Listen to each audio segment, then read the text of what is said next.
Okay, well, hi everyone, and welcome back for our preaching class on how to prepare effective sermons. And we are on the home stretch now.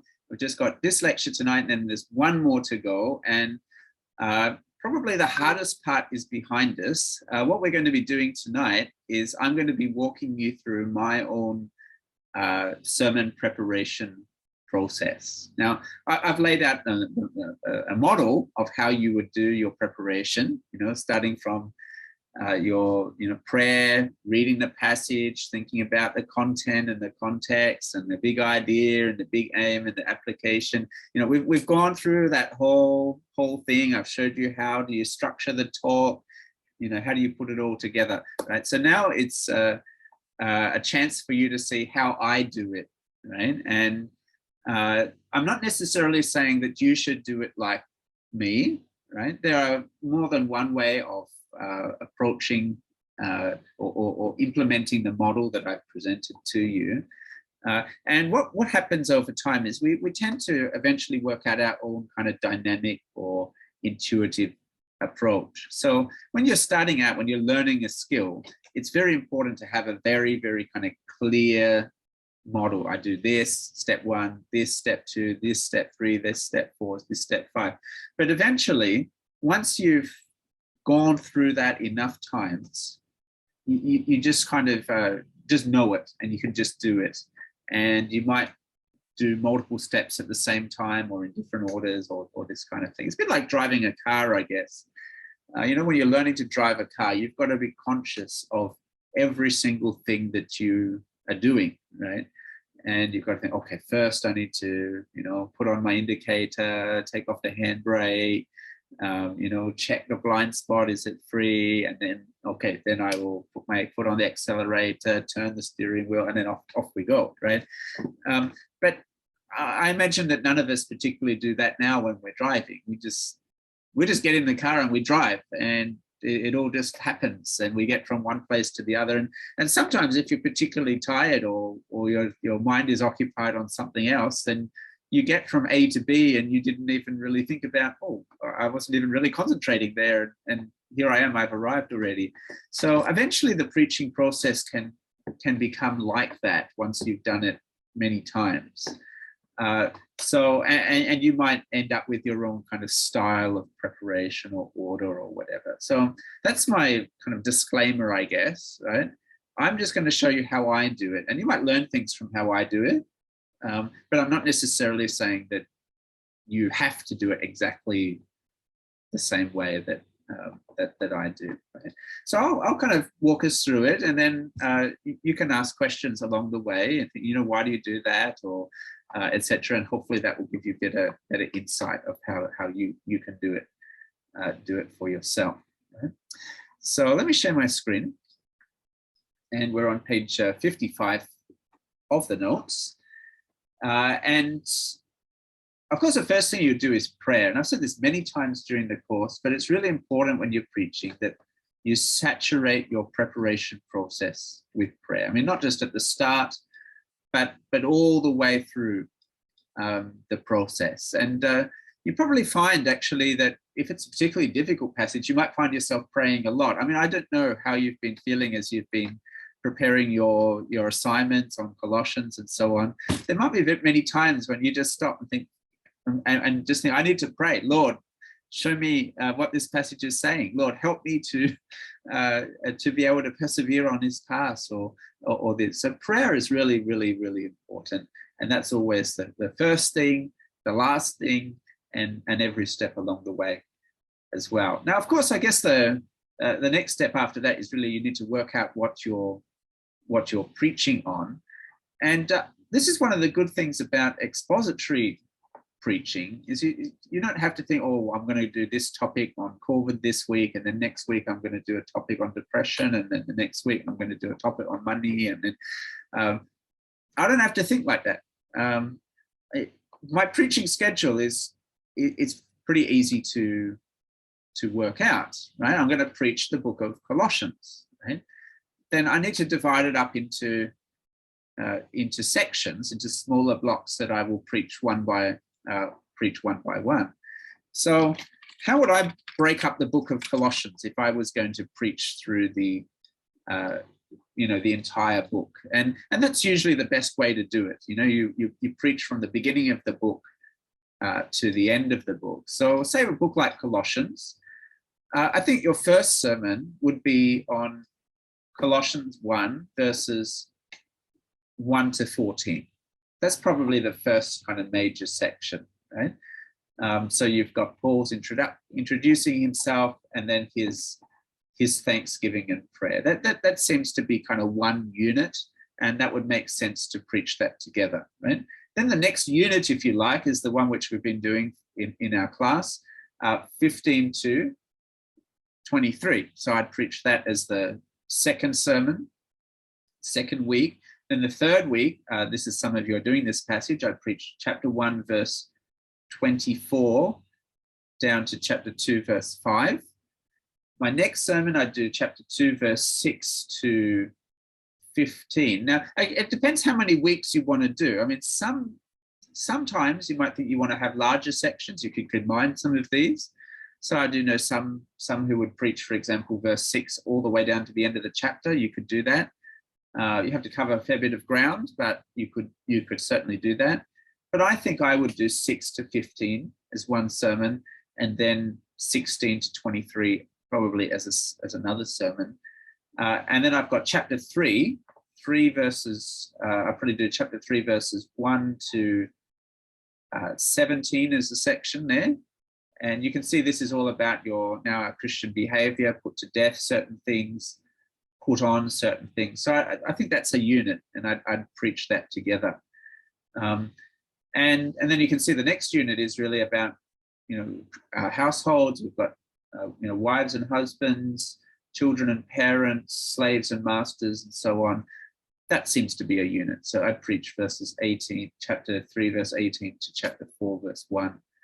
And then the final sermon, well, there's two ways of doing this. I think you could probably do verses 2 to 6, just as, a smaller passage, because this is all about, prayer and evangelism and so on. That could make a good sermon by itself. Be good to go into detail on those verses.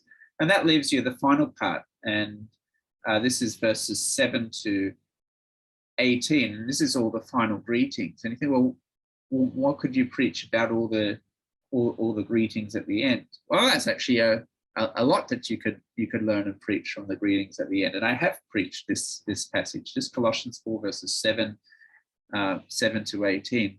And I was really encouraged by my preparation, and I just found it a really helpful verses to study. So I guess that's your first step, is you've got to work out what you are going to preach. You've got to work out how you're going to divide up the book. I mean, you could do it in larger sections. You could say, look, I'll do chapter 1 1 week, chapter 2 the second week, chapter 3, and then chapter 4. Let's knock it over in 4 weeks. I could do that, but I think you probably find that you're not really able to go into as much detail as you want to. You probably find that you're skirting over the surface of things, or you're just tempted to say too much, and then the congregation will feel like, they've just been for an all-you-can-eat meal, and they're feeling, bloated and having indigestion. It's just been, too much content in one go. So that's the first thing, right? That you'd work out. Now, for many of you, and if you're not the pastor of the church, then you might not get the luxury of deciding on what book of the Bible it's going to be, or what passage. Your pastor might just say to you, look, you're preaching on this passage, and you're like, oh, all right, I'll do that. But this is what your pastor would have to do before he allocated it to you. So, okay, so assuming you've worked, you know what passage you're going to preach on, right? My next step then would be to open my template and save the file, right? There's nothing worse than you do a whole lot of work on a sermon, and then you forgot to save it, and then you lost your work. That's only happened to me once or twice, I think. I didn't lose the whole sermon, but I did lose parts of it. It's a devastating experience. So learn from the beginning to save your work and to save it regularly. You know, if you're using a Windows computer, you know, Window S, that's the shortcut for save, right? You're on the Mac, Command S is the shortcut for save. I think I press it after nearly every sentence. Now it's just kind of become a reflex, so I don't lose my work. So what template am I talking about here? So this is, I'll show you what my template is, and you can see it.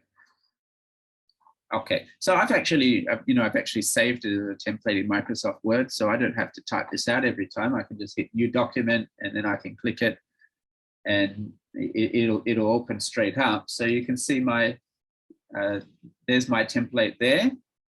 And so remember what the first step is? Save, right? So that's what I will do. Right, I will just save this in my downloads. Okay.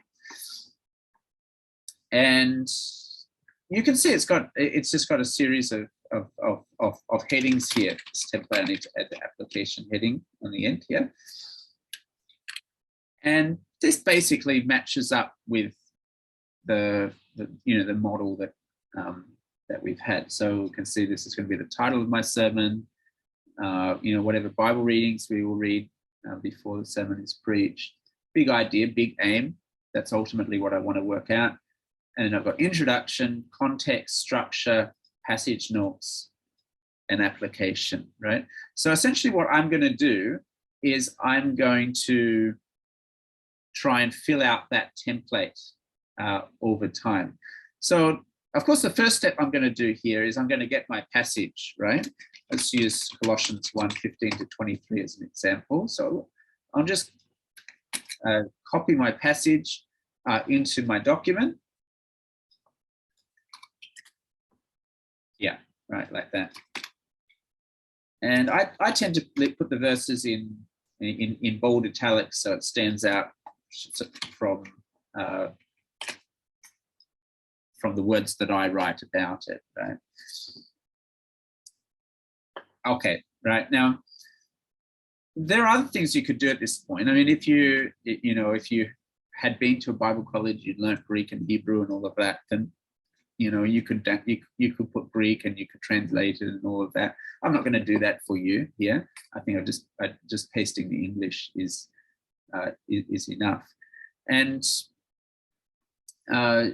or you could try and put it in a diagram, right? And a diagram is kind of an interesting way of working out, what the structure of the passage is. So for example, all right, there it is. Yeah. What I mean by that is you're trying to do it into some kind of flow chart. So you could say, he is the image of the invisible God. Okay.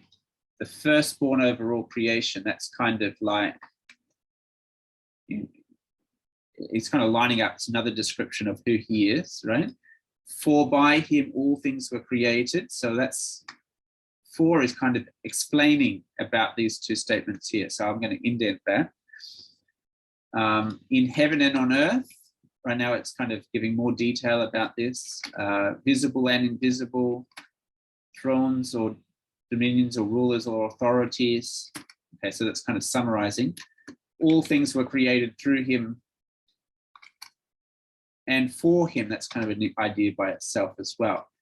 Okay, and he is before all things. That seems to be a new idea, separate from this first one, so I'm going to indent that back. He is before all things. In him all things hold together. All right, he is the head of the body, the church. All right, he is the beginning and firstborn from the dead, that in everything he might be preeminent, right? 4, okay, indent that because that's an explanation. In him the whole fullness of God was pleased to dwell, through him to reconcile to himself all things. Now it's going to flesh that out, right? Whether things on earth or in heaven, making peace by the blood of his cross, right? Then we've got a new section, so we'll go back out again. And you, who were once alienated and hostile in mind, right, doing evil deeds, he is now reconciled in his body of flesh by his death in order to, right? So that's kind of like showing the purpose of why he died. So we'll indent that, in order to present you holy and blameless. That's the first purpose. And above reproach before him. All right, and then this is kind of going out again. If indeed you continue in the faith, stable and steadfast, not shifting from the hope of the gospel that you've heard, which has been proclaimed in all creation under heaven, and of which I, Paul, became a minister, right? So what I'm doing there is I'm kind of, I've kind of made a flow chart. It's showing the logic of, of the passage. How do the ideas kind of relate to each other, and maybe this helps us to see, what's the structure of the passage and what it's about. So yeah, you might do that. That's often a really good way of kind of starting off. And of course, you could annotate it if you want, so that you see things that's repeated. So if I could underline all the word alls here because there's so many of them. I could do this in different colors if I wanted to, or and of course you could, once you've done this, you could print this out, and then you could use highlighters and all kinds of things. But that's often a really good kind of first step of just getting ready, I guess, to start your preparation. Right? Now, as I said, most times I'm pretty pressed for time in my preparation, so I don't always make a flowchart like that. But if I did, it would definitely be helpful, right? So the next step then would be to read through the passage a couple of, several times, perhaps marking it up as you go. What do I mean by marking it up? So if you scroll down, you'll find an appendix later on here. So that's my template. You can see that, and you could use that if you find that helpful. But this is one way you could do it, and I think whenever I've done this kind of thing, I've found it really helpful. I don't do this all the time, or even for most sermons. Usually, I don't print it out and do the work. I just do everything on my computer. But for some of you, you might find this a really good way of doing things. So this was a sermon on Revelation 20, and I've only given the first page of this because it's quite a long passage. But you can see what I've done. I've put the passage on. I've divided the page into two columns, and I've put the passage in one column. Notice how big the margins are, right? They're very huge margins. There's lots of white space. It's also double spaced as well. The idea is that there's lots of room for me to write all over this, and that's exactly what I've done, right? So I might have written cross references to other parts of Revelation. I've tried to put the structure. You can see these brackets here, right? Maybe this is the first main section. Maybe this is the second main section. And I've tried to give them a title, first section, this is Satan bound. This section, the saints reign.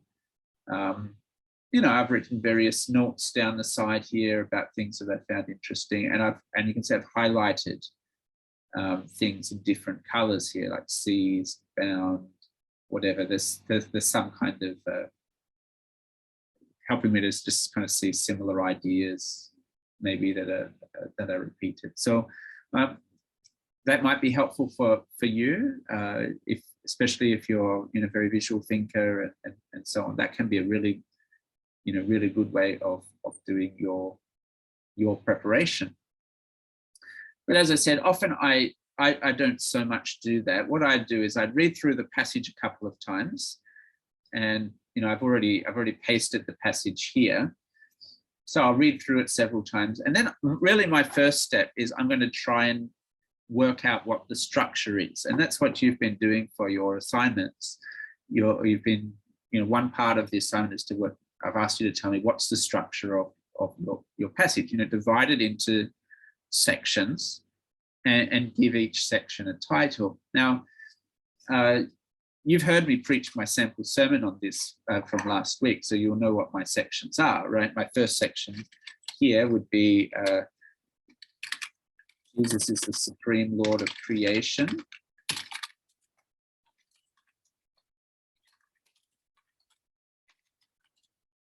So let's make that the first point. And because everything in 15 to 17 seems to be about that, right? So he's the firstborn of all creation, he created everything, and he also sustains the creation that he made as well. So let's put that all under creation, verse 15 to 17. So that's my first section, it's verse 15 to 17, Jesus is supreme Lord of creation. Then my second section, so let's call this Jesus is the supreme Lord of the new creation, if you remember, that's how I put it. And here we're looking at verses 18 to 20. So, he's the head of the church. He's the firstborn from the dead. So yeah, if this is the first creation, the physical creation he's made, this is the new creation that he's made, the head of the kingdom of God, head of the future, etc. Right? And I put it together because we've got these statements about who he is, and then again we've got this explanation, which is a bit like the first one as well, isn't it? With a few statements and then a further explanation of that as well. So, if you like, he's the Lord of the creation. And then why is he the Lord of the creation? Well, he's the Lord of the creation because he's the agent of creation. He's the one who made it, and he's the one who sustains it. So that's why he's the Lord of creation, because he made it and he sustains it. So you've got a similar idea here, right? It says, so he's the Lord of the new creation. Why is he the Lord of the new creation? Well, because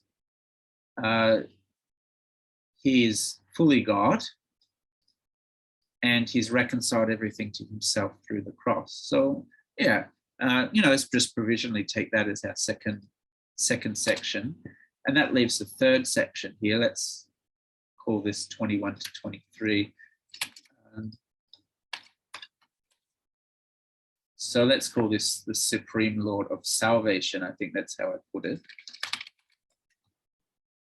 And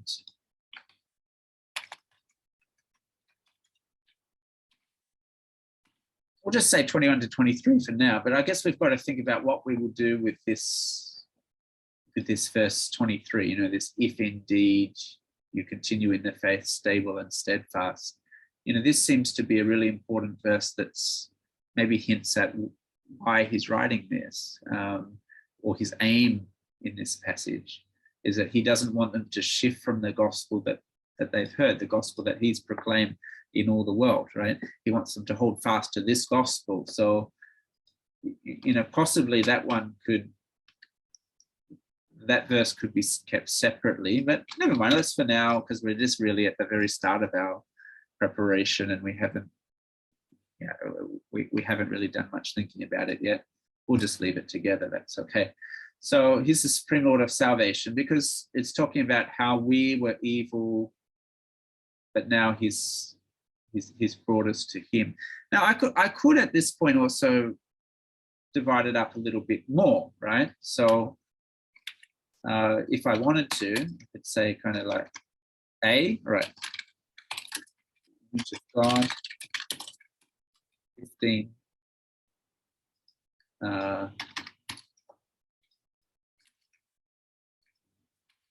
Yeah,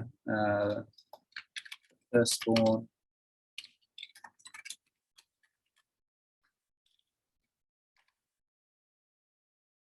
Yeah, that's also 15, so it'll be A and B.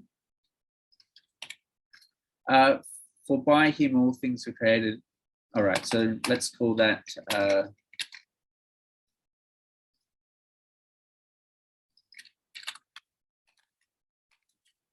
creator of all things, 16. But it also says all things were created through him and for him. So maybe we could divide that off there. And we could say that he's also the purpose of all things. And then the last part here is the sustainer of all creation. So here, similar thing we could do here, right? So we could say he's the head of the church. 18. He is the firstborn from the dead.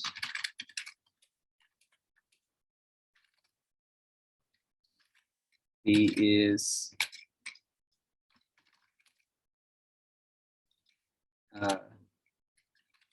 fullness of God.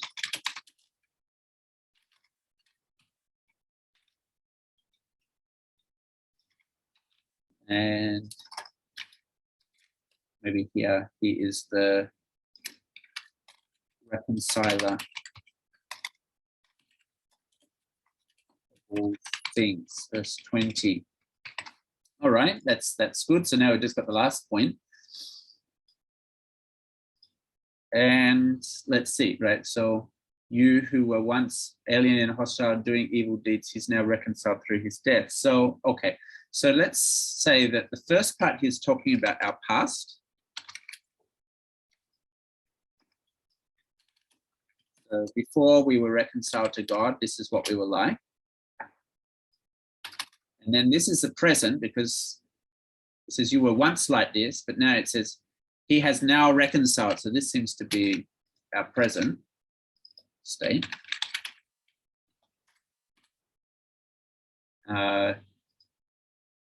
And then the last part, in order to present you holy and blameless before him, right? That sounds like the goal, right? Or the, the future, right? So let's put that separately there. And then, as I said, we've got to work out what to do with verse 23.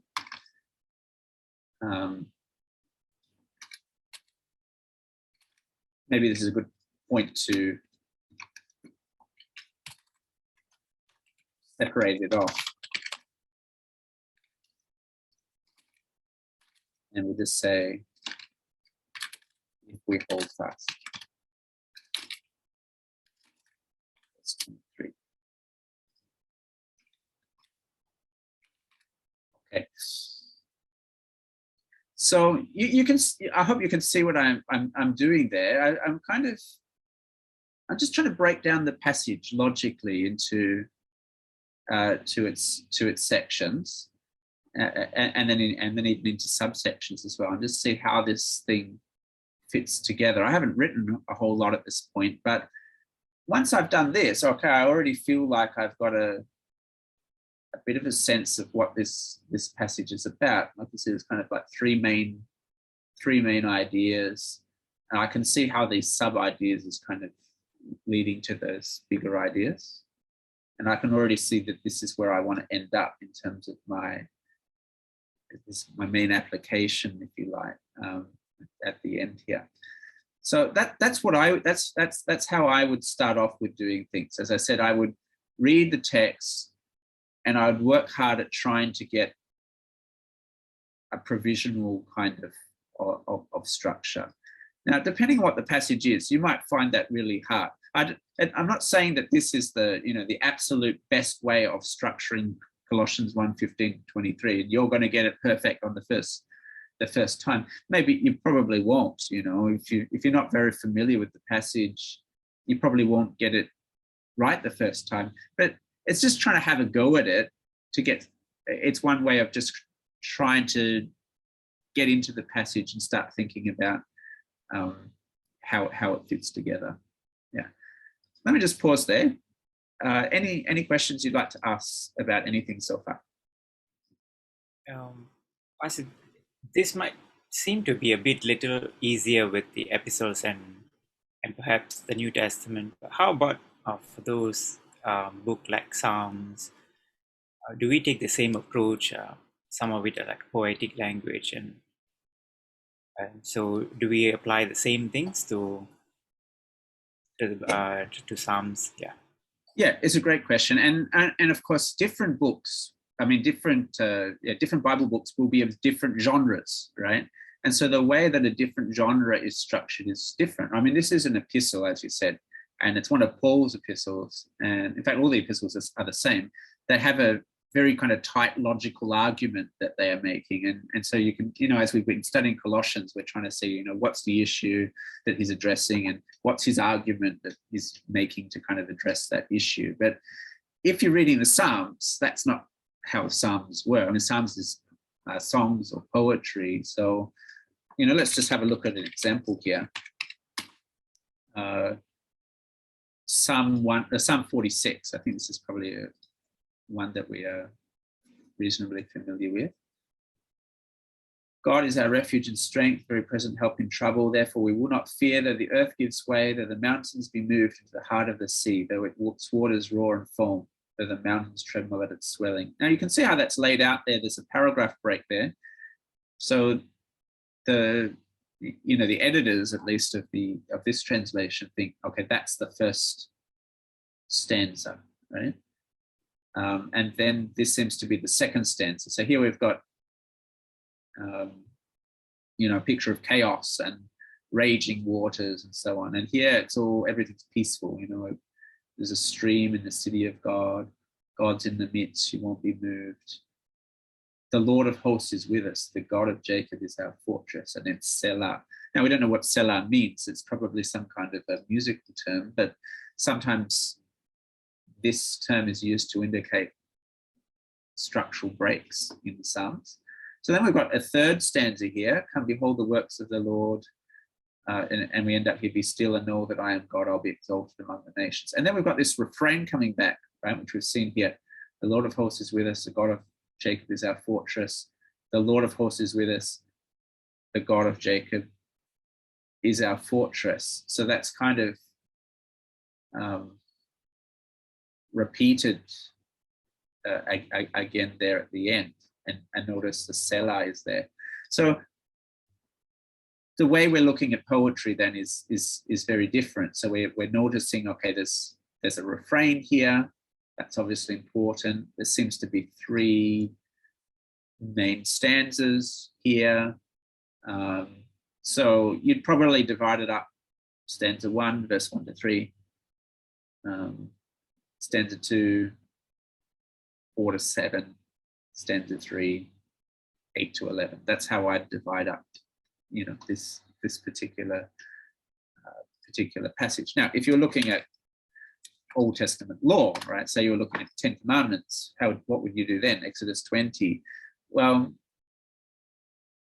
the way that I would divide up the 10 Commandments is the way that Jesus does, right? I mean, Jesus summarizes the law as loving God and loving your neighbor, right? So many would observe, okay, the first 4 commandments is especially about how you worshiping God, and the others, or loving God, and then the others, remaining 6 about loving your neighbor. So, and then there's an introduction at the beginning here about how God has saved them. So this might be my first section.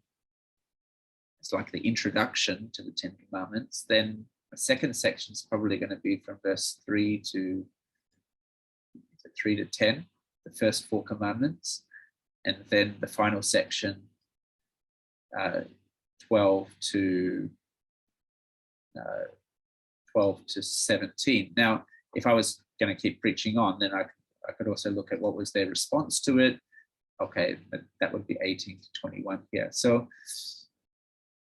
yeah, so the way that you're going to divide it up is going to depend on the genre. And so you have to think, well, how does this genre work? If it's narrative, then you're going to divide it up in different ways. So let's look at Mark chapter 2.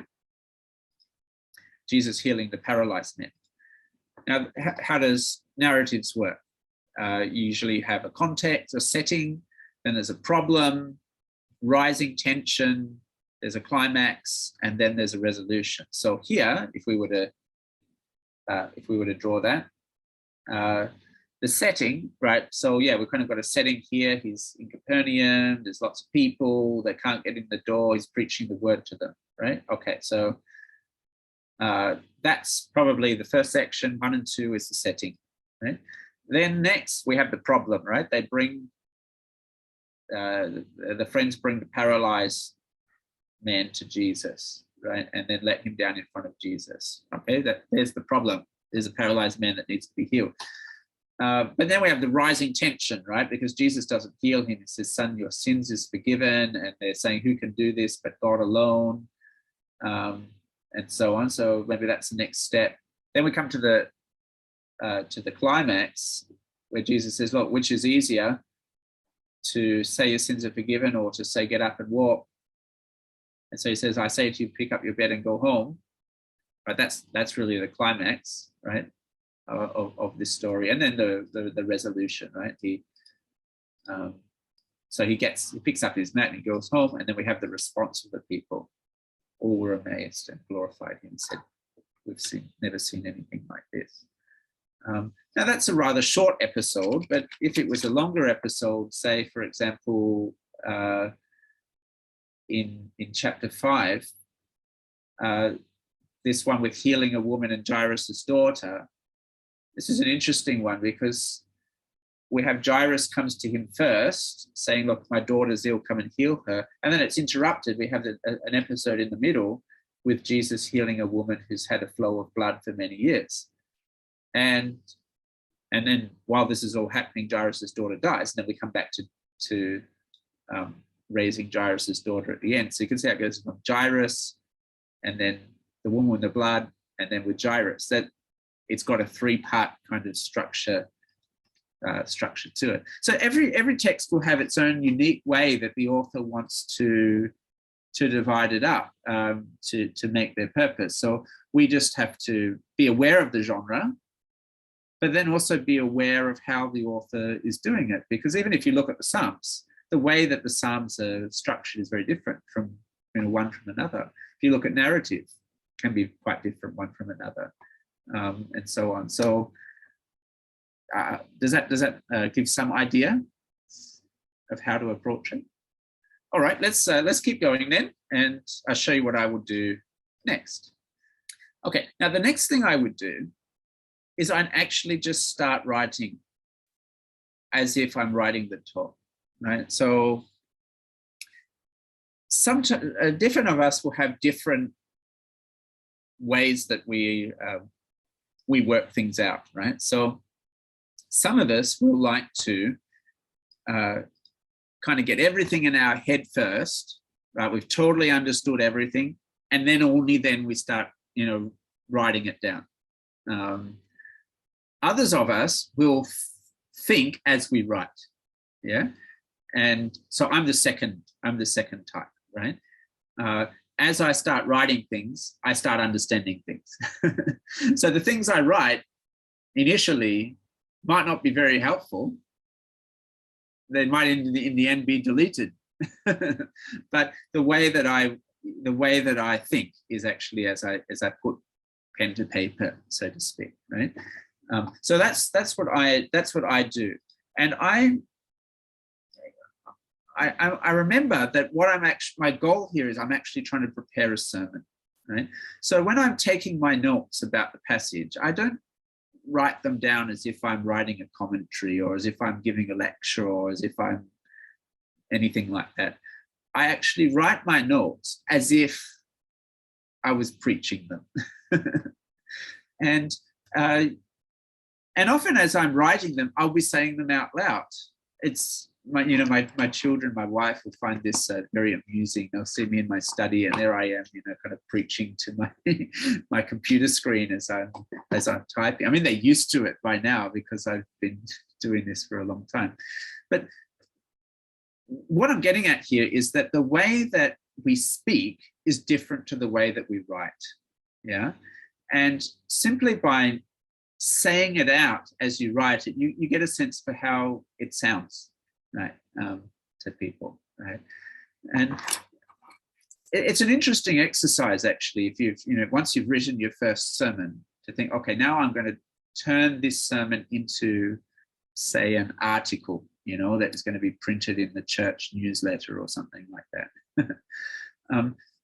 Doing that exercise of trying to move it from being a sermon script to being an article that's going to be printed, you will realize how different those mediums are. You pretty much have to like rewrite your script, because you're moving from informal to formal. When you're speaking out loud, you repeat things and you don't follow the proper rules of grammar, and that's how we speak, right? But when you're writing, if you write like that, it's just horrible to read. It's just like, this guy's rambling, or it's just not clear. They're very different mediums. So what that means is, because you're writing a sermon, I try to write as if I'm speaking it out loud, and I do speak that loud even as I write it. So what do I start writing? I'll share my screen again. Essentially, I just work through that template from top to bottom. Now, formally, you would have seen when I taught this, actually, you kind of meant to write your introduction and your conclusion last, right? Because, I mean, how can you, if the introduction is there to introduce your big idea and show how it relates to the lives of the people, how can you write an introduction before you even know what the big idea is? So logically speaking, you should do the introduction last. And same with the application. I mean, how can you apply the passage to the people until you've understood the passage, right? So logically, you would do those things last. But again, I find it hard to kind of do things not in a logical order. So I just work through from beginning to end. And again, I don't worry too much about whether I'm right or not. This is all just brainstorming at this point. This is all just helping me to think. So I'll write my sermon title. I haven't spent long on the passage, you can see. I've really just got a structure or something, but I'll have a first stab. I'll write a sermon title. I'll try to think, what other resources might be helpful for this. So, is there any songs that might be useful that we could sing related to this passage, or what Bible readings might be helpful, or what books might be useful to read. I'll just drop down a few notes there. Then I'll think, okay, what might be a few ideas for an introduction to a talk on this passage? And let's write some ideas about the context, and then I'll write notes on the passage. And I'll come up with a draft of a big idea, big aim, and write down a few ideas for application. So let me just come over to my template. You can basically, what I'm doing is I'm just going through these headings one by one. Can you see that? Yeah. Right. So say the first thing I'd want to, yes, let's just do this in order, right? So utterly supreme, yeah, that's kind of nice. I think that's what I went for in the end, but I could say the supremacy of Christ, or the preeminence of Christ. I think that's how some of your translations have it. But we don't usually use that language. I don't really like that so much. How about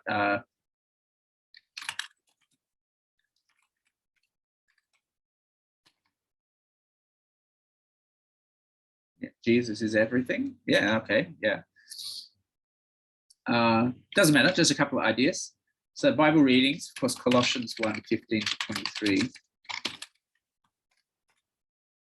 would be there. Yeah, introduction. So, he's talking here about you need to be stable and steadfast, not shifting from the gospel. So maybe something about being bored with things, or, moving on.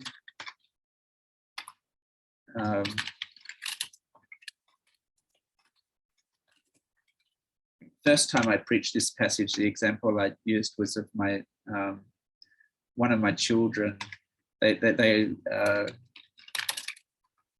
I just love staring at the fan, you know.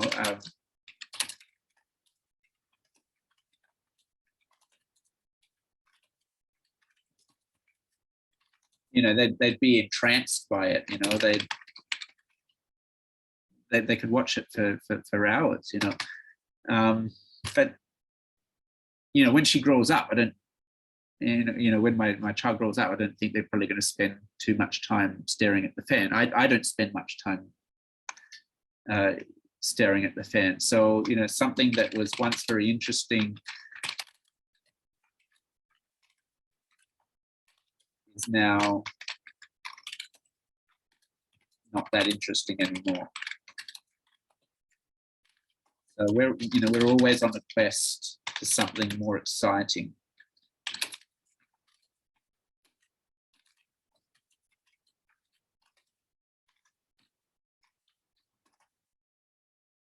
Yeah, all right. You know, that's you know, I don't know whether I would go, you know, whether I will go with that as my introduction, but at least I've got, you know, I've jotted down an idea that has come to me. Right. So the next part, context. Right. So now, of course, as you've been working on your assignments, you've had to spend a lot of time. You know, here's where you would zoom out and you'd think, okay, I need to read through all of Colossians and get a sense for, well, why is Paul writing this letter, and you know, what's his purpose? And so that would be my next step. I'd be spending some time in that. And you know, I think verses 6 to 8 here is quite important in terms of the purpose. So I'm just going to copy and paste that in here. Right. So, you know, the Colossians are being tempted to move on from Christ, right? To move on to moral rules or spiritual experiences instead of Christ, but Paul wants them to stick with Christ. Right, and I guess that's how this part fits into the whole letter then. So in 1:15 to 23 is showing how Jesus is supreme and sufficient so that we won't get bored of him and move on to something else. Now, what I'd be doing though is I'd be trying to fill out these thoughts as you know, as fully as I could, right? You know, I'm not going to do that here because it's just going to take me way too long. You know, you're not here to watch me write an entire sermon from scratch. It's obviously going to take more than 2 hours.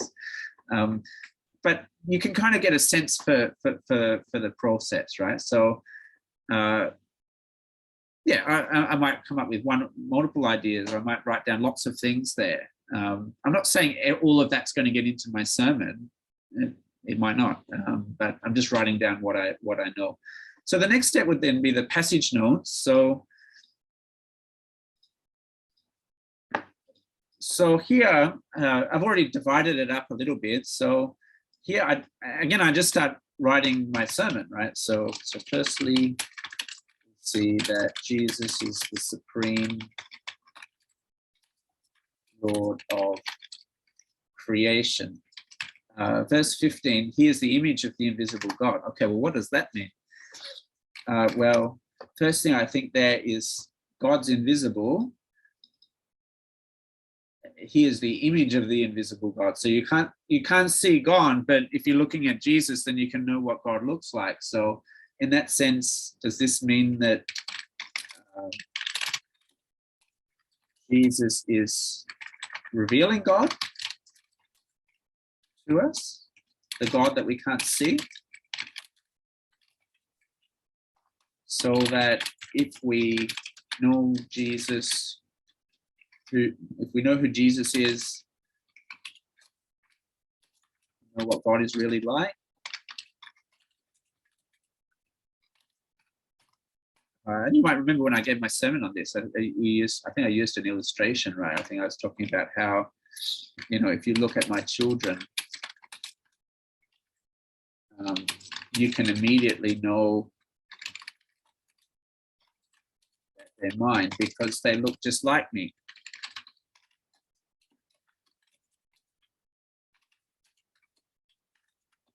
And it's like that with Jesus. All right, but it doesn't mean that. Well, but it also kind of reminds me of Genesis, isn't it? Because Genesis 1:26-28, it talks about humanity is made in the image of God. So is this related to that in some way?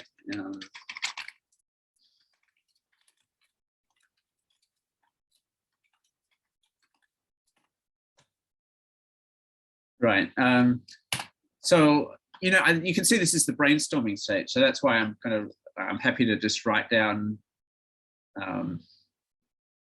questions or notes. I'm not saying that this is the correct interpretation of the passage. I'm obviously going to need to study it a bit more before I know what the correct interpretation is. But I'm writing my notes, and some of this might get in. This illustration might get into my sermon, or some of these points. Maybe it won't, but that doesn't matter. Yeah.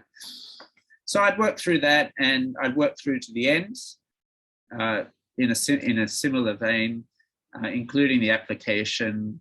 Head, heart, hen, or I just write it, and then I'd come back to the start once I'd had kind of one go through the passage, and I would have a stab. Can I write a big idea and big aim? So I think the one I've come up with for this particular talk is that Jesus is the supreme Lord of creation, new creation, and salvation. And his aim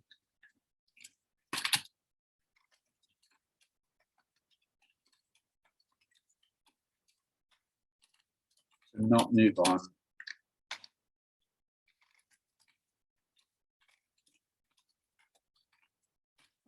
something like that. Yeah. Now, I'm not saying that that is the big idea or that is the big aim. This is just brainstorming. But I hope you can see, as I'm writing all this, I'm actually already making progress. I've made significant progress. And in fact, depending on the passage and how well I know that passage, sometimes I may even have a complete talk by the end of this process. But there might be other times where my brainstorming runs out very quickly. I remember sometimes when I was preaching on, Zephaniah or Chronicles, or, some passage that I was just not familiar with at all.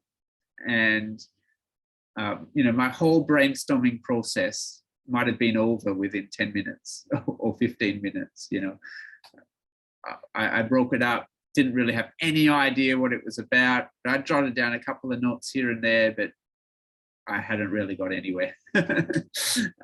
So it's like that. I think it's just going to depend on how familiar you are with that passage, how difficult that passage is to understand. But that's what I do. Right? I have this is my brainstorming, initial brainstorming phase of things. So now I've done my initial brainstorming. I may have got far, may not have got very far, but now is when I want to get into my detailed work. And if you remember the model that I got you, the first step was pray, read, reread. That's kind of what I've just done, right? The next step would be the context and content, where you're really studying it in detail, right? So that's what I'm really doing next here. And of course, I've already maybe done some of that already. Depends how far through I've got in my brainstorming. But I might have got quite a lot, but I'm going to call this, I call this stage my research stage. So by this point, I've written down basically everything that I can get out of the passage by myself, right? Which might be a lot, might be a little, right? But here, now I want to find some conversation partners that are going to help me to make more progress, right? To think more deeply about it, to get answers to those questions that I've had, and to say, oh, it is this, it's not this, and so on. So I would do two things really here. The first thing I would look at is I try and think of what commentaries or books would be helpful, right? And I would try to read at least one, preferably two or more, right? And I would try to read one that was more technical and one that was more pastoral. So the technical one will help me to go deeper, hopefully see things that I haven't seen. And then, a more pastoral one will help me to maybe help me to think more about how I would maybe preach this particular passage. Now, I might also look at other things I've done, right? So, I'm a pastor, I'm teaching all the time. So I might have written Bible studies on Colossians. I might have got lectures by myself or by other people. And I might just go through those and copy and paste stuff that I find helpful there. So I work pretty hard at having, a digital library of everything I've ever prepared and so on. And that makes preaching a whole lot better. Now, how do you know what commentaries is good? And it's really important to realize that not all commentaries are equal, right? And we must choose to consult commentaries that are going to be faithful and also suitable for us, right? So a lot of the times we might be tempted to just go to Google, right? And so we say, how do you understand Colossians 1:15-23 in Google, right? Or I go to Bible Gateway and, there's a few free commentaries on Bible Gateway, and I might look at what do those free commentaries say. And that's nearly always a bad idea, right? Because there's a lot of stuff on the internet, right? There's a lot of people that say all kinds of things about the Bible on the internet. And lots of it is rubbish and lots of it is wrong. And so if you just, you know that if you ever went to university, right, and you're asked to write a lecture about something, you're not just going to go to Google and then just copy and paste whatever the first thing you see for your for your essay, right? You're going to do very badly on your essay, right? You need to, you'd go to the library, wouldn't you, right? You'd go to the library, you'd look at, maybe you'd start with your textbook and see if, does that say anything about your topic? Does it have any references to other books on the topic? And, that's how you do research, isn't it? You don't just kind of just copy and paste things through Google. So usually the commentaries that you find free online, there's a reason that they're free. It's usually because either they're old or they're just not very good. And no one wants to pay for them, so that's why they're free, right? So they're probably not going to be that helpful for you to do that, right? So what that means is, if you're actually going to be preaching regularly, you need to get your hands on some good commentaries. And you could buy your own over time. You could do that. Of course, you could also ask your pastor, what's a good commentary on Colossians? Can I borrow it, for a few weeks while I prepare my sermon? That's also can be a good approach and can save you a lot of money. But if you're going to be preaching regularly, then you want to start purchasing some of your own books. And one you might start with is a New Bible Commentary. It's a one volume commentary on the whole Bible. Okay? So that's kind of good value, because it will say something about everything in the Bible. So it looks like this. Let me just show you on my, New Bible Commentary. like this, right? And people have been buying this for 50 years. This is 1,472 72 pages. So it's going to be quite costly to buy. I mean, the book depository is selling this at 181 ringgit. But it's gold, you know. It says something about every verse, every book of the Bible. So, you know, then whatever you're preaching on, you've at least got something, you know, that you could read. Now, it's not going to say very much. It's not going to be very in depth. So, but it may be good as a kind of foundational thing for your, you know, as you're getting started, and then over time, if you're preaching more, as I said, you can try and get more books of your own. So what are the kinds of commentaries that would be suitable for you, right? So I think for you, a really good series for you would be these Tyndale commentaries, the Old Testament commentaries and the New Testament commentaries. They're actually really really good. They're not very long. So let me just grab one. Right. So this is the one on Colossians and Philemon, right? And you know, it's not really long. It's just about 150 pages or so. But they're reasonably scholarly, and but they're not too detailed, and they don't talk about Greek and Hebrew and all that. So if you don't know what Greek Hebrew is, it's all Greek to you, then you're not getting lost by that, right? They're just interacting with the NIV text.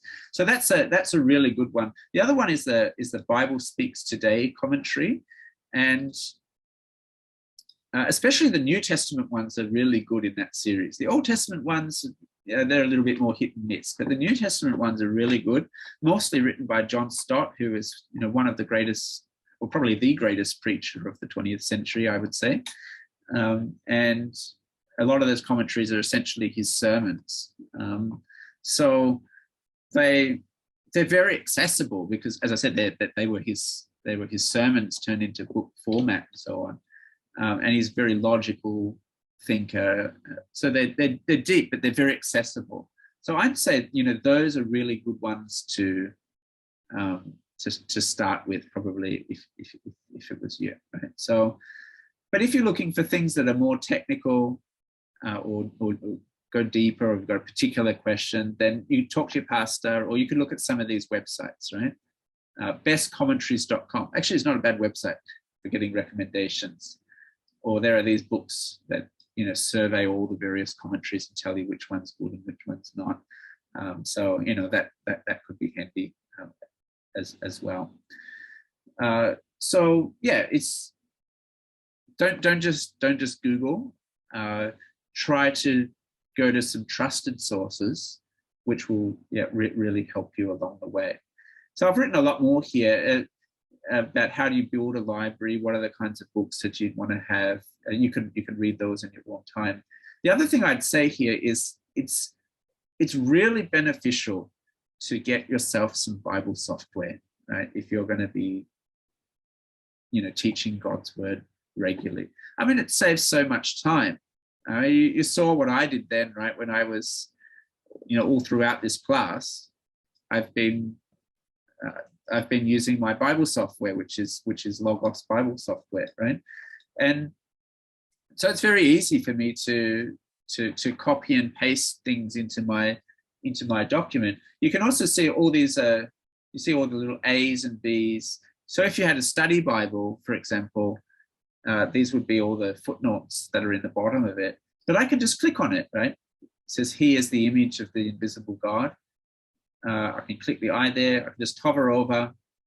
It says, 2 Corinthians 4:4 also talks about Christ as the image of God, the image of the invisible God. Okay, so 1 Timothy 1 talks about God as the invisible God, firstborn of all creation.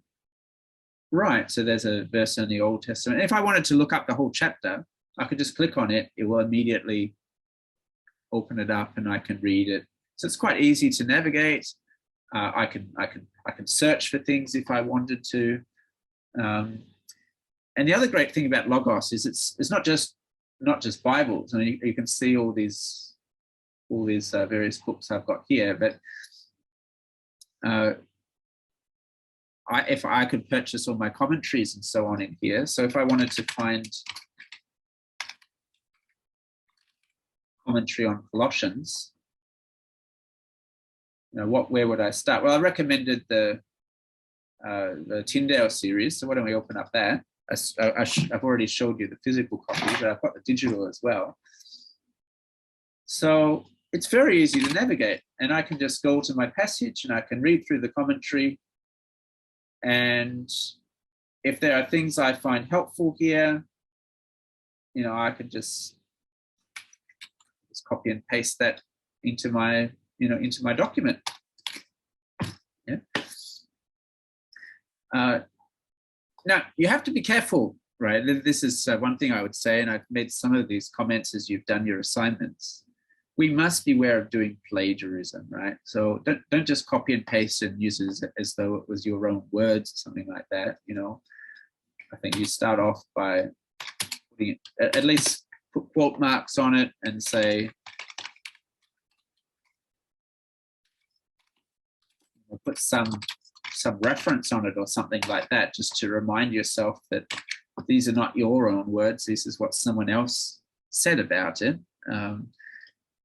Because if you're going to quote someone verbatim, quote a commentary verbatim in your sermon, then you should say, N.T. Wright says this, or Don Carson says this, or you attribute the quote to the person who actually said it, or one preacher says this, or etc., rather than flogging it off as your own words. Now, it would be very rare that I would make quotation, like use direct quotations in my sermon anyway. Remember, at this point, all I'm doing is more brainstorming.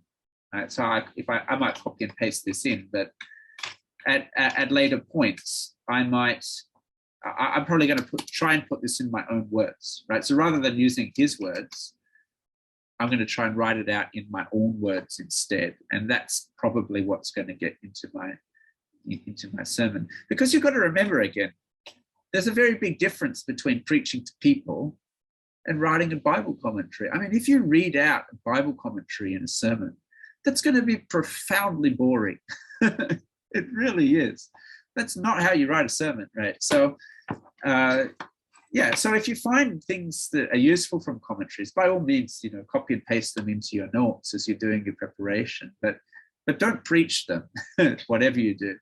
And if there is a really great quote and you really feel you need to have it verbatim, then, as I said, attribute it to the author. So yeah, again, you can see how easy it is to use Bible software like this. So again, as I'm reading through the commentary, I can just hover over and it will show me the verse or show me the cross-reference. If I was doing that in the physical book, then I'm going to have my Bible next to me as well. And then every time I'm going to be flipping my Bible here and there. And then, if I'm reading something here and I like a quote in here, I'm going to have to type it out manually. It's going to take me so much more time. Now, some people do that. That's fine, right? But I just think if you're going to be preaching regularly, having a good digital library is just going to save you so much time. Yeah. You'll see in the notes I've told you a little bit more about how you could actually do this. So the Logos one, you can get loads of really good books for free. Right? So if you just follow all of these steps, so click this link, purchase it. It's a free package. They've got various free packages, various books they give out for free every month, lots of other books that they give out for free from time to time, and so on. If you just do that, you will already have probably around 200 to 300 books sitting in your digital library. And they're not bad books. They're good, mostly they will be really, really good books. They might be worth thousands of ringgit. you've got it all for free. So I'd highly recommend you to check out Logos. It's not the only Bible software out there. There are other ones out there like Accordance or Olive Tree or others like that. But I love Logos, and I would, that's what I use, and I would promote that for you. Yeah. And there are various other resources you could find as well, and you could find them. There's a good list of resources you could check out on the Malaysia Gospel website. Yeah, so I'll leave you to check that out. So I'll try and look at least 1 to 2 commentaries. If it's a really difficult passage, I might look up a lot more. If it's a really easy passage, I might just look at one, just to, make sure that I haven't missed anything important or whatever. And the other thing I will do is I'll try and listen to someone else preach on the passage as well. Now, I won't listen to them until I've basically finished, or I've done, I'll do as much as I can of my own work first, because the problem with listening to someone else preach is, again, that you're tempted to plagiarize their sermon. And you know what? They're not preaching in the same context you are, right? They're preaching in a different church to different people. So, if you go on YouTube and you listen to some famous preacher of some big church and whatever, you just copy what they say, well, it might not be very helpful for your church that you're preaching to. I mean, your preaching style might be very different to them. Their needs might be. I mean, maybe that sermon was recorded 5 years ago, and you're now preaching today in the world we live in right now. With COVID and wars in Russia and Ukraine, it's very different to what life was like 5 years ago. So, I do listen to how someone else preaches, because that just helps me to feel confident that I'm going along the right track. And maybe they have an interesting illustration that I like. I might, borrow from them. Maybe there's an interesting turn of phrase that they use. I think, oh yeah, that's a good way of putting it. I could use that. I'll probably acknowledge it. Say, one preacher summarized the passage in this way. But yeah, I think that can be helpful to do that. Right, now, I guess what I've talked you through there is going to take a significant amount of time, right? So I've essentially done my own work first, as much as I possibly can. Then I've started doing some research, or I'm, consulting with maybe some commentaries or books, or listening to another person preach on the passage. And what I forgot to say is, as I'm reading those commentaries, or as I'm listening to that sermon, what I will be doing is I will be interacting with it, right? So I'm not just copying and pasting things that they say, but essentially I'm using them as a springboard, right? So say, for example, they make a point that's interesting, and they say, this is just like he has already said earlier in chapter 1. So, oh, yeah, he did say that back in chapter 1. How does this relate to that? Oh, I know. So yeah, so this means X, Y, Z, and remember earlier in the letter he said this, and that helps us to understand what this phrase means, and da da da da da. So rather than me just copy and pasting out of the commentary, what I've done is, okay, they have seen something here that I've missed. But as I now see it, because they've written it down, I now start to chase that idea through myself, right? And so again, I do as much of my own work, trying to work through that idea. And then when I'm done, I'll come back. Okay, let's keep reading. Okay. Oh, there's another new idea. Let me think more about that. Oh yeah, I missed this part. Let's write this. And again, that ensures that you're actually doing your own work. You're not just copying someone else. So same when I'm listening to the sermon, as they say something, maybe they start with an introduction, and I think, oh, it's an introduction about how their kids used to love looking at I don't know, a piece of foil. But as they grew up, they don't care about the foil anymore. They throw it away. Now, obviously, I'm not going to copy that introduction because they're not my kids, you know. My kids are not interested in foil. But as I think, oh, actually, you know, that's an interesting way of introducing this passage, you know, moving on from something else. And yeah, actually, my daughter loves looking at fans. And, you know, that could work as an introduction here. And, you know, let's make it my own, do it in my own way. But I've bounced off the other person in terms of how I've done it. So I'm constantly kind of starting and stopping and filling out my own ideas and notes as I go.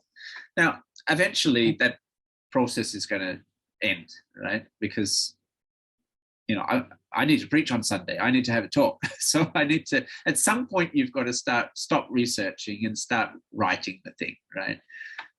So you've got to wrap up your preparations. So what you want to do then is kind of finalize things. Finalize your big idea. Finalize your aim. You know, settle on, you know, which sermon title is it going to be now that I've brainstormed a few along the way. Which one am I going to do?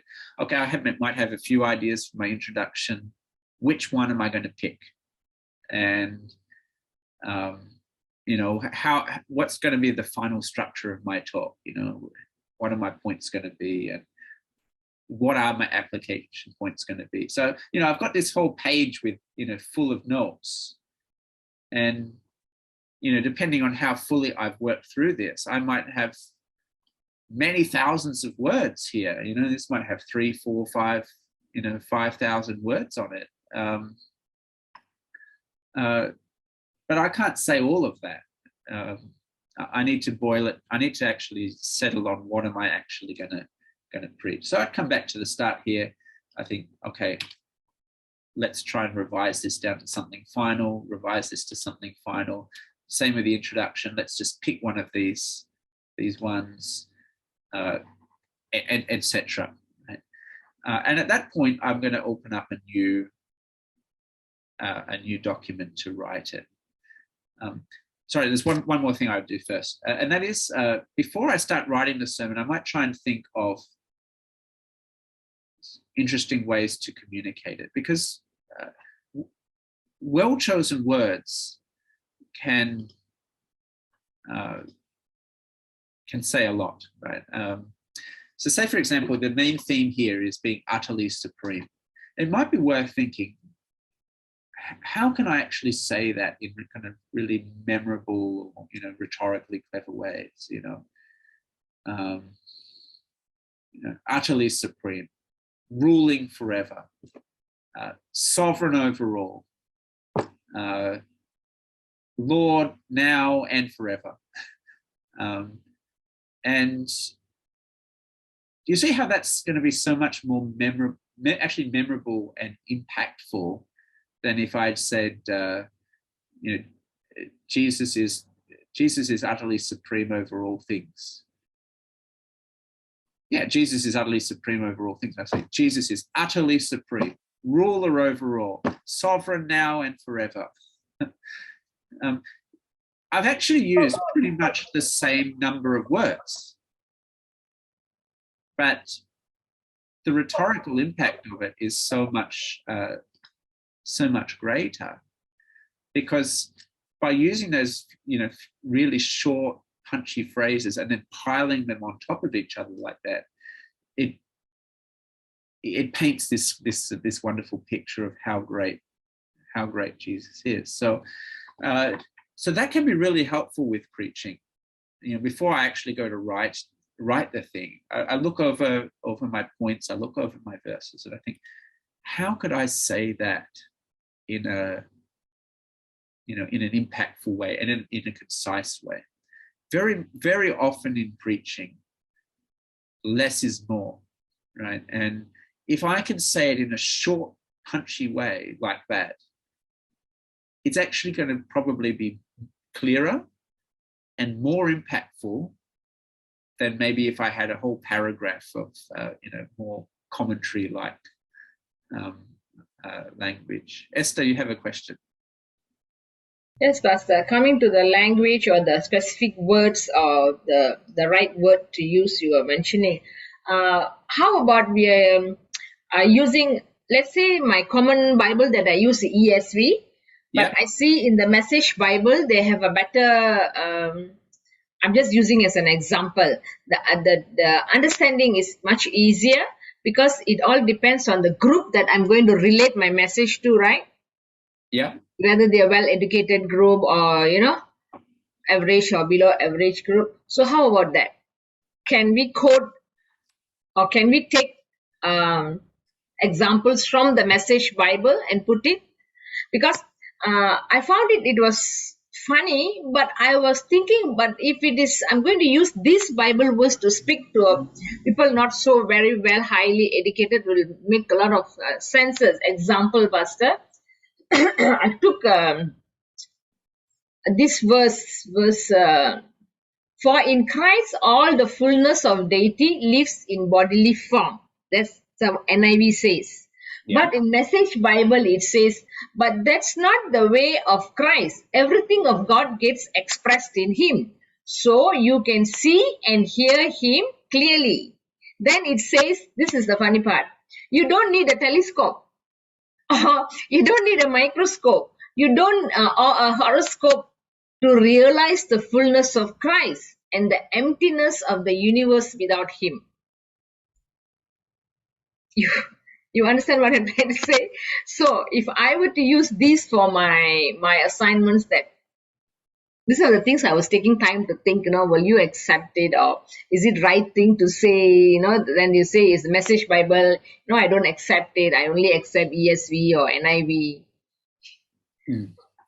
Yeah, it's a good question, and maybe it's helpful to have, I guess, some understanding of how the different, what kinds of different translations there are. So let me pick a different color. That's a bit hard to see. Right. So we have down this side we have kind of more dynamic translations. More, we might call them more kind of free, yeah. And then over here, we have ones that are more, I'm going to call them, literal, right, or word for word.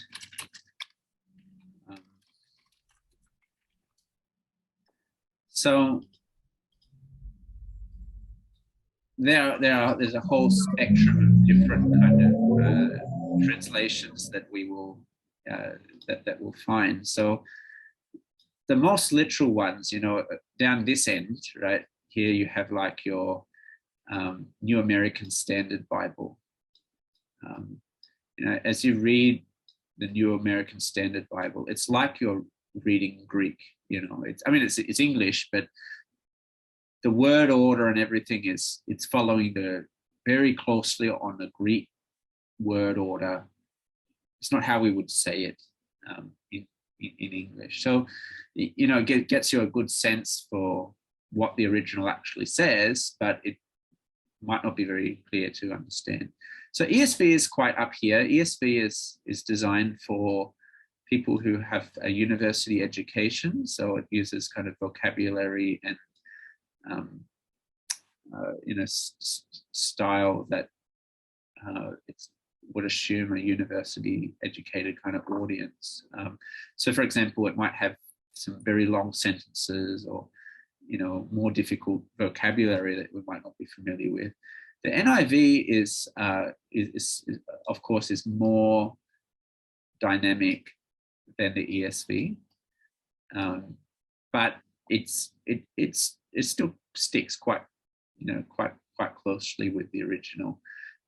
As you start moving down here, right? So this is where you start getting your, whether your CEV or your amplified Bibles or these kind of things, and way down the end here, right? This is where you find your your Message so on, Eugene Peterson's message, and there are others like that.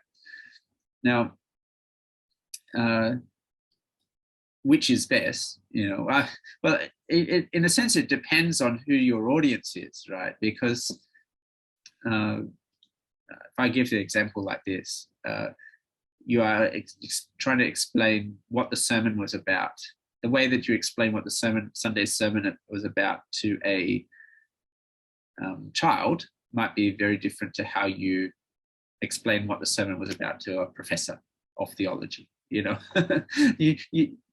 sermon is the same, right? But the way that you explain it is obviously going to be different. You're going to go in, you can use more technical language, more detail for a professor of theology. For the child, you want to boil it down and make it more simple. But are both kind of faithful summaries of the sermon? Well, they both could be, yes. Even though one is more complex and maybe detailed, the other one's more simple. But it doesn't mean that all summaries are equally correct, right? So you might summarize the sermon wrongly to the professor, or wrongly to the child, right? So I guess what we're saying here is that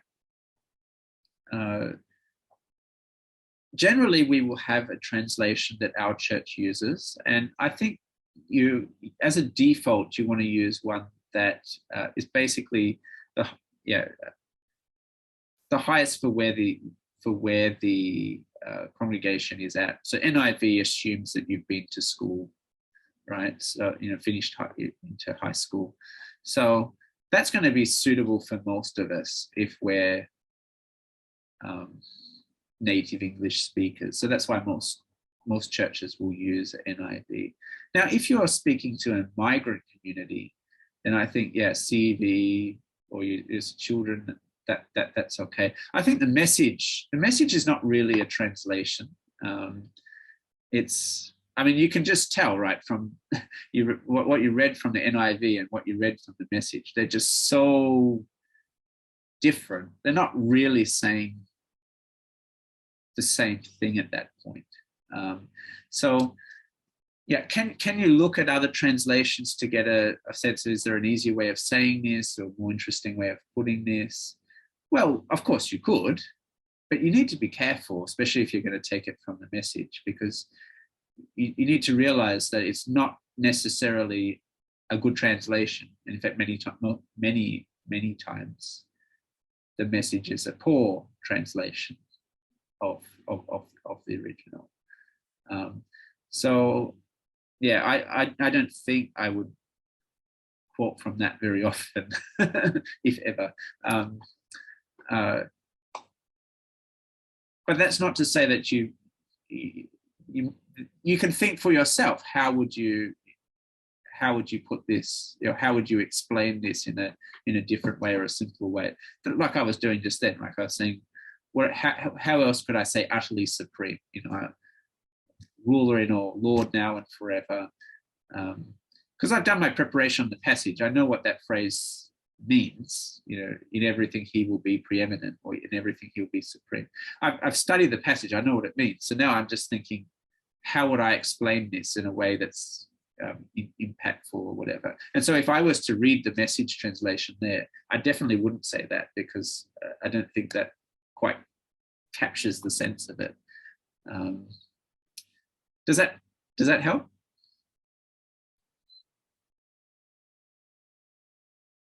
Yes, Pastor. Yeah. I understand what you're saying. So just to be clear, I would never preach from the Message in a sermon, as my primary translation. I think, as a default, try and use something like NIV would be a good choice. I prefer ESV because it's slightly more literal, but I don't think that I'm quite happy to preach from the NIV or from other translations as well. But there would be the most common that most English-speaking churches would use. Okay, Pastor. Another question is, that is, I think if I'm not mistaken, I can't find it. It is somewhere in my notes. You quoted the word for. Do you remember FOR? Uh-huh. Is it a structure or Yeah. context or something like that? But yeah, exactly the same thing again. But like I said, if I was using the NIV Bible, you say yet, right? So you mentioned if you then you must use if what do you call, a verse starts with for, then this is the meaning, or you use it this way. But it says yet, it's no for in the other Bible. So these are the things takes a lot of time for me to get things right, because I try to go to the details. Yeah. So which Because is correct. normally It's a very good question. Yeah. So I mean, this is the reason why if you're going to be a pastor or whatever, you should learn Greek and Hebrew, right? Because then you're not just looking at then you're not just stuck looking at the English thinking, well, is it yet or is it for? You can just look at the Greek and you will know what the correct translation is, or why those translations have tried to put it in that particular way. So now I know that that's not you guys. I mean, if you're going to become pastors, then I would say yes, please do go and learn Greek and Hebrew. But that would be beneficial. But I'm not saying that you need to know that in order to preach. You don't, because we have such great English translations. But what it means is when you're doing your preparation, then that's why it's helpful to do your preparation from the more literal translations, right? Like an ESV, right? Or like a NASB or something like that. Because as I said, they're trying to follow the Greek closely or the Hebrew closely, right? And so they give you the confidence to kind of to know what the original is saying, right? Whereas if you're preaching from the Message or whatever, you've got really no idea what the original says. It's more about what is how poetic can Eugene Peterson be, rather than necessarily having any idea about what Paul originally wrote to the Colossians. So yeah, so that's why I think when so even if you're going to use the NIV or an even more dynamic translation when you're preaching for whatever reason, in your preparation, it really pays to look at something that is more on the literal side of things. Yeah.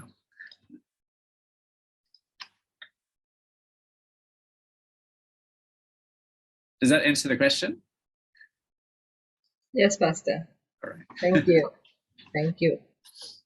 You have another question? Yes, I have a lot of questions. Oh, go ahead.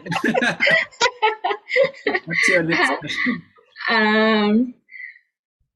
You also mentioned that when we take a passage, like you gave us a group, right? So you divided the group, and then you gave, let's say I took the middle of the passage. That means it's not from the beginning. It's like chapter 2. Okay, then Pastor, you mentioned that you should give before and after picture of what is happening in the chapter 2. Then I said, then the sermon will be very long. No. So this is what you must do in your preparation, right? So I'm not saying that when you preach that you're going to explain, absolutely everything about about what Colossians is about before you preach your passage, because yes, as you say, it's going to be a painfully long long sermon. The rule is you only give as much context as is required for them to understand your passage properly, and it usually shouldn't be much more than 2 or 3 minutes. So let me pull up my script, right, for the sermon that I preached to you last week, and you'll notice a few things from that, right? So first, just notice how it's laid out, right? So I've got, always have page numbers, right? Especially if you're going to print it out, because there's nothing worse than, one of the things I will always do before I stand up and preach is make sure I've got all the pages. There was once very early on in my preaching life where I didn't have page numbers and one of the pages was missing. And, when you're not an experienced preacher and suddenly one of your pages is gone or it's in the wrong order, then that's just a horrifying experience. So I think, put page numbers on it and check that you've got all the pages before you get up to preach. Right, you also notice it's in a rather large font. Now I use Calibri 14 and it's 1.5 spaced. The idea is that it's big enough and it's spaced out enough that it's really easy to read.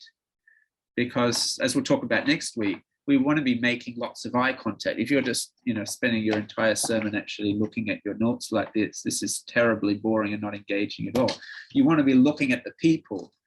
And so you need to be able to glance at your notes and say, okay, yeah, that's what I was going to say. And then straight away be able to look up again and see the people. So, so I lay it out like that. Now I know people who will lay it out even larger than that. They might make it, size 24 or 26 and, print out 50 to 60 pages for one sermon, or just preach off an iPad.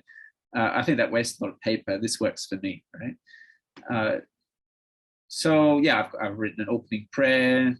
I've got my introduction. Now, where do I get the context, right? So here, that was the danger at Colossae. False teachers that crept in telling them Christ was not enough. They needed something more to be truly mature and blessed in the Christian life. They were tempted to move on from the gospel. So you see, I'm just kind of stating there, I guess, Paul's main aim in the letter, isn't it? Or the main kind of issue that's going on in the background that Paul's addressing. I'll give a bit more detail. They were being tempted to move on to spiritual experiences, to angels and visions, to more moralistic rule keeping, which seemed more pious and godly. So obviously that's taking stuff from chapter 2, verses 16 to 23, which some of you are doing for your assignment. Paul's aim in this letter is to convince them and us that we don't, I think that's a typo, we don't need spiritual experiences to live out a complete Christian life. We don't need more human religion to grow in Christian maturity. All we need is Christ. All we need to do is cling to the gospel. That alone is what will save us and grow us. And to help us stick with this gospel-centered Christianity, Paul presents us in chapter 1, 15 to 23, with one of the most glorious descriptions of Christ in the whole Bible. Right. So, how many words is that? That's 161 words. So that's going to take about 1.5 minutes to explain that. But it orients you to, this is what the whole letter's about. These are the issues that's going on. This is why he's writing the letter, and this is how this bit fits in. Okay, let's get straight into the passage. Yeah. So now, obviously, in order to come up with a 1.5 minute succinct summary like that, I've put in quite a lot of time and effort to study the whole book and know what it's all about and whatever, right? So that's what you've been doing for your assignments. I've been forcing you to think about those questions of the context, but you're not going to bring all of that into the sermon, right? What makes a good sermon is by cutting out what you don't need. Right? So it's what you chop off that makes what you leave in the most valuable. Yeah. But there's no way you can come up with succinct or good summaries of things unless you've done the hard work on it. So does that help? Yes, Pastor. So I'm understanding that you are just quoting the Bible verses in between your sermon. You're not writing the whole details about that Bible verse. That's what I've done for this one. Now, this was again, if you have a look at, I'll just reshare it. The total word count here is 2960, right, including the prayers. So the whole thing will take about 25 minutes to preach. Now, I've preached this passage multiple times in different different contexts. Let me show another one. In this church I was preaching, it was a student church, and they typically would have sermons around 45 minutes, right? So this one's more detailed. You can see the word count now is 4297. It's got an extra 1,300 words. It's essentially the same sermon, but you'll notice on the context, it's much more detailed now, right? So some of this is the same as what we just read, but now instead of just saying, like I just said just now, that, you know, they were being tempted to move on to spiritual experiences or to have rules, I actually read a part of chapter 2 that talked about that and explained it a bit more, and so on. So that's because it's a longer sermon. I've got time to show more of my working and so on. So yeah, so it depends on what is your, who are you preaching to? How long have you got? What's going to be best for them? You know, it's 25 minutes, you've got to get to the point. If you've got 40 minutes, you can explain things more, and that will help people, because they'll say, oh, they'll help you. They'll know, where did I get that summary from? You know, because I'm showing it's related to these verses, and let's look at these verses and so on. But it's still not excessively long, you know. I think let's see how long that context is for that church. 355 words, so 3.5 minutes. It's not 1.5 minutes, but it's not, you know, 10 minutes or something either. So 3.5 minutes is still pretty concise, pretty to the point, really, I would say. Yeah.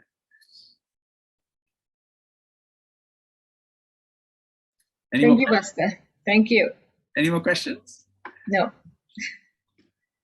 I got a question. You know, you've not. I don't know whether you mentioned it or not. Maybe I didn't take note. You're talking about the summary of what we do and how we preach. Is there any?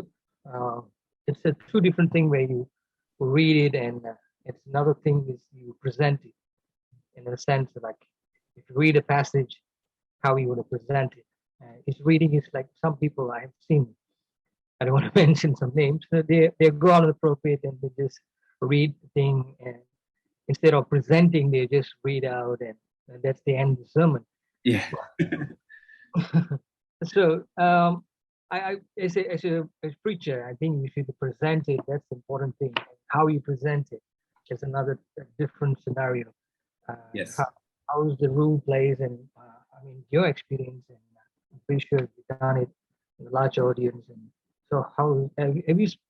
Is it a syllabus to cover this? How you present, or is this tomorrow? Are we going to speak about it, or is this? Yeah. So tomorrow, that's our topic will be on the, you know, all the very practical things of, yeah, effective communication, eye contact, and how do you what do you do with your hands, and do you walk around or not, and all that stuff. Yeah. So we'll do all that tomorrow. So I guess at this session where I'm trying to show you how do I get from, you know, the Bible passage to my final sermon, because I've given you a model for the first 4 sessions. Now I'm showing you how I do it, and you can see as I show you how I do it, it's raising all kinds of questions for you, and it helps you to just clarify the process. So yeah, I'll just defer that question to tomorrow, where we'll spend the whole night talking about that. Yeah. All right, so we don't have too long, so let me just finish up what I've got here. Right, so the last step is to really write the talk, and the first thing I will do is write the sermon outline. And I don't think I've showed you my sermon outline, but this is one of the things I added into the notes here. Right, so this was the sermon outline for the sample talk that I gave last week, right? So I've got introduction, moving on in life, and then in your Christian life. Talk a bit about the context, and then I've got my 3 points, right? Christ, the supreme Lord of creation, new creation, salvation. And in fact, you've seen how I've divided that up just as I've done the preparation tonight. And then at the end, conclusion, don't move on from the gospel, the danger, the remedy. So that's the first thing that I'm going to write, right? So I've got my title, passage, I've got my sermon outline, right? The next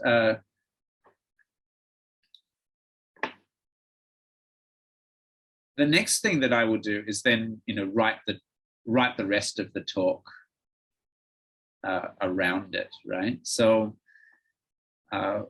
what I will do is I will open up a new document. So I'll just show you exactly what I would do here. Okay, can you see that blank document? Can, right?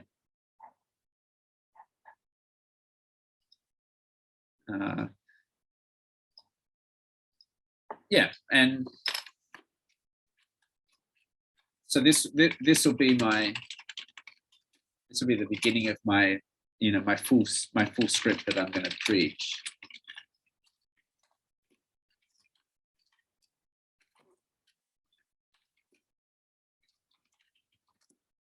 And so what I'll do is I've got my brainstorming that I've looked at already.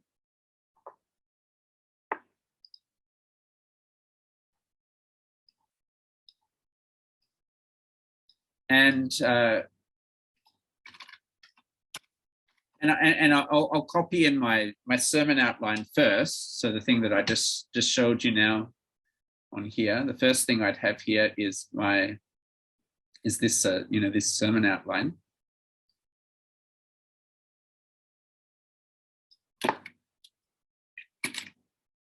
And I won't put the whole thing, I'll just copy whatever's here.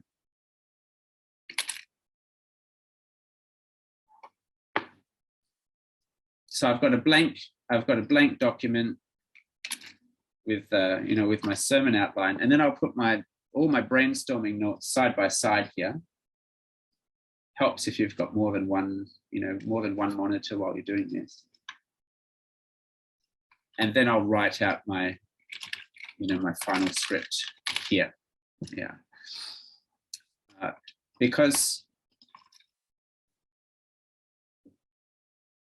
remember here, I'm going to have, in my brainstorming, I might have all kinds of stuff that, different things I've thought about.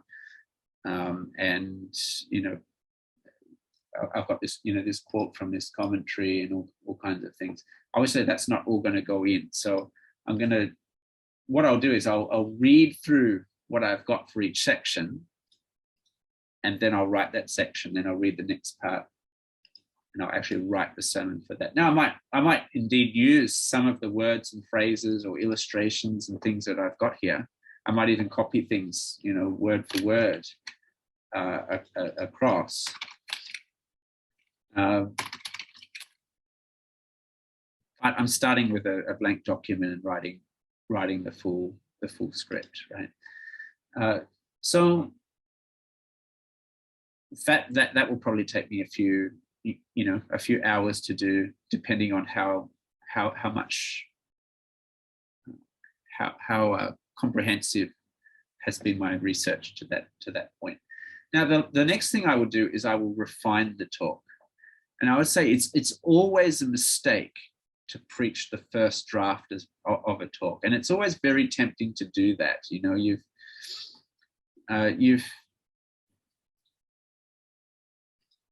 kind of think that once you've got your full script, praise the Lord, I'm done. I've got something to say on Sunday. I'm not going to get up there and just be humiliated in front of all the people because I've got nothing to say. Praise the Lord, I've got my script here. I know what I'm going to do. But if you get up and you preach your first draft, well, it's not going to be as good as it could be. It's going to be full of grammatical errors. I mean, you just saw just now when I was sharing with that sermon that I preached to you last week. There was 2 lines where it says we do need this instead of we don't need this. Now, I didn't make that mistake when I was preaching it, because our minds just have a way of correcting our errors on the fly. I didn't even see that I'd written the wrong thing. I knew what I meant, and I said the right thing when I preached it, but there was an error there. But occasionally your mind won't correct the error, and you're getting halfway through, you think, wait a sec, what am I talking about? And you don't want to be doing that in front of the congregation. That's not a good look. Yeah, or things just don't flow, or you ramble. I notice I ramble. I say the same thing over and over again. I could have just said it in 2 lines instead of taking 1 paragraph, or I've said it here and then I've said it again here and then I've said it again here. So couldn't you just said it once, and then this talk could have been 5 minutes shorter? Or you finish the talk, but as you read through it again, you think, this talk's really boring. It's got no illustrations in it. It doesn't even have a story. It doesn't have any application points to the people, or, this needs some work. It needs an illustration here. It needs an application here. It needs, that phrasing is just really clumsy. Couldn't there be a shorter way of saying that? So as you, write just write the first draft, you feel so much more relief once you've got the first draft there, but revise it, refine it. And the more that you do that, the more polished and the more helpful the talk is going to be.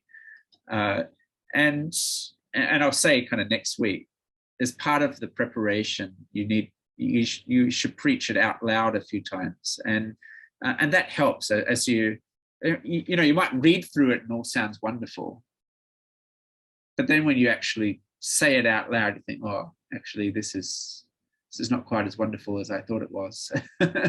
I need to change this part. I need to change this part. Yeah. And so as you're going through, I guess one of the principles to keep in mind is less is more. So keep thinking, is there a shorter way I could say this? Or do I really need to say this? Do I really need to say this to get the big idea or the big aim? If it's not really contributing or helping, just delete it, just cut it out. Yeah. And the last part of your process is you just need to get ready to preach the thing. So, do you need to prepare PowerPoint slides? Do you need to print out the talk, or do you need to send anyone anything? Do you need to send that PowerPoint to someone? Do you need to confirm the date or time? This is helpful if you're a visiting preacher. I remember one time I was preaching at a church, and I did ask when I was preaching, and they told me that it was at 10 a.m. And so thankfully where I was staying was actually on the church premises. So I woke up at 9 o'clock to, get up, with plenty of time, have a shower, And I heard singing. The music team's arrived here pretty early to, prepare. It's really loud singing. I kind of just ducked down, still in my pajamas, and just looked around the corner. The service has started. I was told the wrong time, and quickly rushed and got changed, and came down, and I was probably 15-20 minutes late for the service and half asleep and flustered. So it always pays to check what time does the service start and where is it. I do know someone who went to the wrong church for their sermon as well. And of course spend some time in prayer. Pray that you would live out these things in your own life so that you're not a hypocrite. Pray for the people that you're preaching to, that they will be transformed by what you're saying.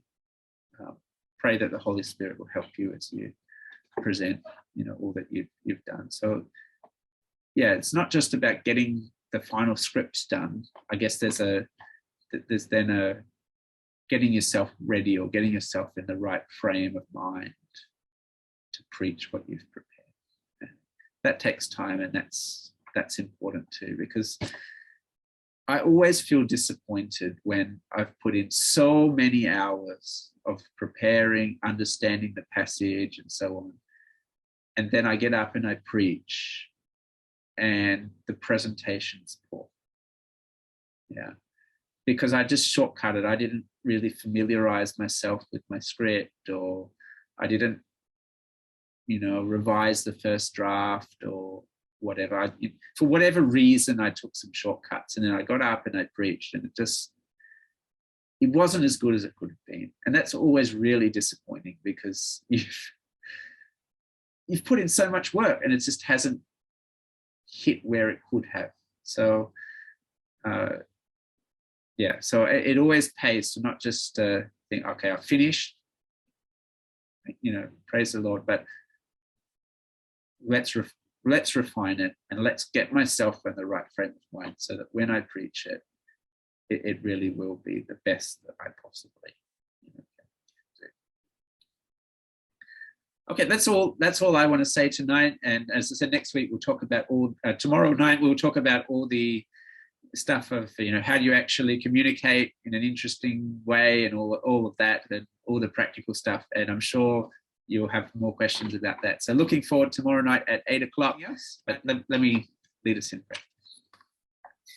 Heavenly Father, we do thank you again for reminding us of who Jesus is, the creator of all things, the one who will rule not only now but forevermore, and the one who has given his life to reconcile us to you. Lord, we thank you for these wonderful truths, and we thank you, Lord, for giving us the privilege of preaching your Son, preaching your word to other people. It is such a profound responsibility. There's nothing more important that we could be doing. And Lord, we do pray that you be helping each one of us as we work out how to write our own sermons, how we will implement this model in our own lives. We pray, Lord, that you would be using us, that you would be helping us to prepare faithful and engaging sermons that will handle your word correctly, and that will impact people's lives deeply. So we pray all this in Jesus' name. Amen.